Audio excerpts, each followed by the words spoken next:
On March 15th, 44 BCE, the most powerful man in the world walked into a trap. He'd been warned multiple times by his wife, by a fortune teller, even by a note pressed into his hand moments before. But Julius Caesar ignored them all. What happened next would change the course of human history forever.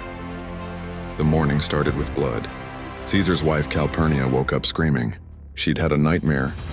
She saw Caesar's statue spouting blood like a fountain with Romans bathing their hands in it. She begged him not to go to the Senate that day. For a moment, Caesar listened. He decided to stay home.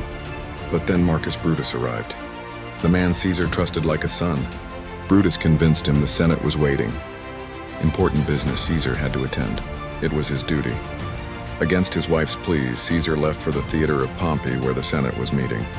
As Caesar walked through the streets of Rome, a philosopher named Artemidorus pushed through the crowd. He had a note that listed every conspirator's name, every detail of the plot. He pressed it into Caesar's hand and said, "Read this immediately. It concerns you greatly." Caesar took the note but never opened it. Too many people wanting his attention. Too many matters of state. Then he passed the fortune teller who'd warned him weeks earlier. Beware the Ides of March, meaning the 15th of March. Caesar actually joked with him. "The Ides of March have come," he said smugly. The fortune teller replied coldly, "Yes, but they have not yet gone." Caesar entered the theater of Pompey at around noon. The building was magnificent, but there was something off. The senators seemed nervous, restless. They'd planned this moment for weeks, 60 men in total, sworn to secrecy. As Caesar took his seat, a senator named Julius Caesar approached. He had a petition, a request to bring his exiled brother back to Rome.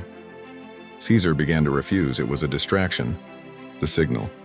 Suddenly, Caesar grabbed Caesar's toga and yanked it down from his shoulders. Caesar was furious. "This is violence." Then the first blade struck.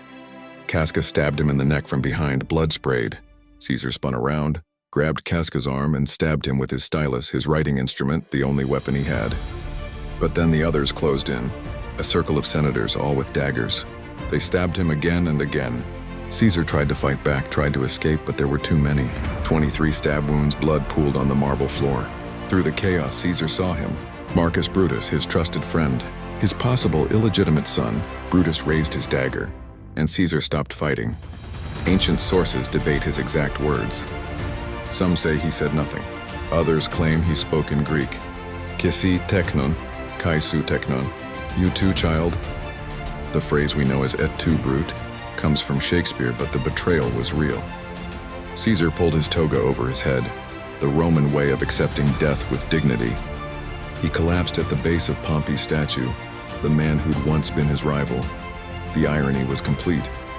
The dictator who'd conquered Gaul, crossed the Rubicon and become Rome's most powerful leader, died in a pool of his own blood, surrounded by men he'd called friends. The conspirators ran into the streets holding their bloody daggers high, shouting, "Freedom! Liberty!" They expected Romans to celebrate. Instead, people fled in terror. The city erupted into chaos. Caesar's body lay abandoned for hours. Eventually, 3 slaves carried him home on a litter, his arm hanging down, swaying with each step. The assassins thought they were saving the Republic. Instead, they doomed it. Caesar's death triggered civil wars that would rage for years. His adopted heir, Octavian, would hunt down every conspirator. Brutus and Cassius would die by suicide, and Rome would never be a republic again. The man who ignored every warning paid the ultimate price, but his name became eternal. Emperors would call themselves Caesar for centuries. The month of his birth became July, and that fateful day, the Ides of March, became history's most famous date of betrayal.